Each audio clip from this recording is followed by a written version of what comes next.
Discipline, man. It's just a grind. I just knew in the back of my mind, like, man, if you put this much time in this all day, you're not doing nothing else. One day it's gotta work.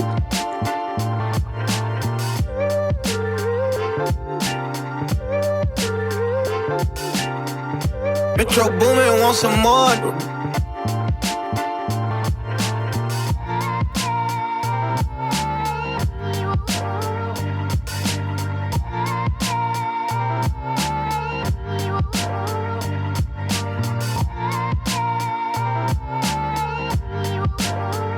Man, like my mom, like play a lot of Tupac. I used to play Tupac a lot growing up.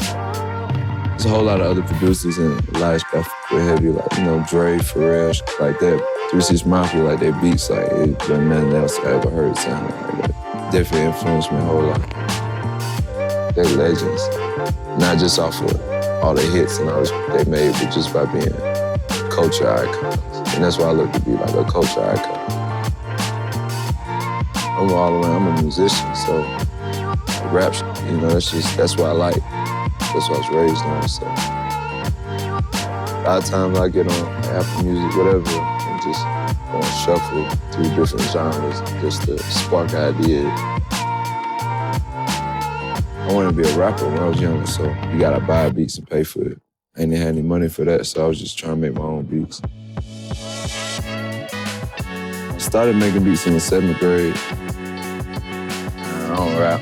I've been in the studio, I rap out loud all day, but I don't never like recording no music, because that ain't what I'm trying to do. I'll fall asleep making beats at home, wake up, do it before I go to school.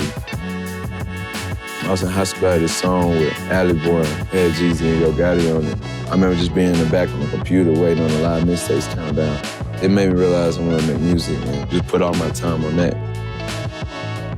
You know, I'm from St. Louis, so it's just real crazy even being attached to something like that. Like, I hear certain people say, like, man, how am I gonna make it? I'm from Cleveland, or how am I gonna make it? I'm in Portland, or don't none of that matter. Like, it's on you. Like, you could do that anywhere. We come to Atlanta like every month. Finished high school, moved there for college. You know, I was young, it was cool, I was patient. As soon as I got out of class, I'm putting up to the studio every day. I've been in the studio with Future a lot, or Gucci, or Scooter, one of them. And he have 1 million producers in there trying to play on beats. And, you know, I was just a young or whatever. So he would rap on my some days, but then some days he was my whole night and be sitting there and not rap on nothing. Not even get to play nothing, you know. Sometimes you get pissed off.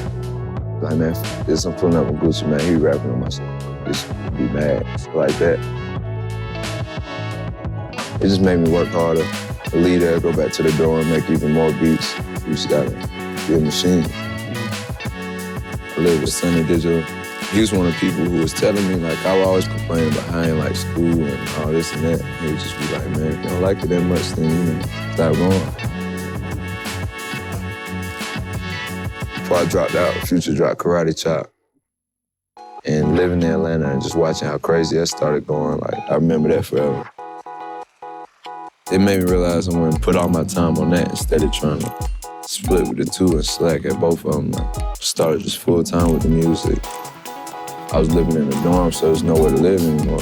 But 6 months later, something like that, I got my own apartment, and just the fact that I can make a living off that and take care of my family and myself like that, it's unreal.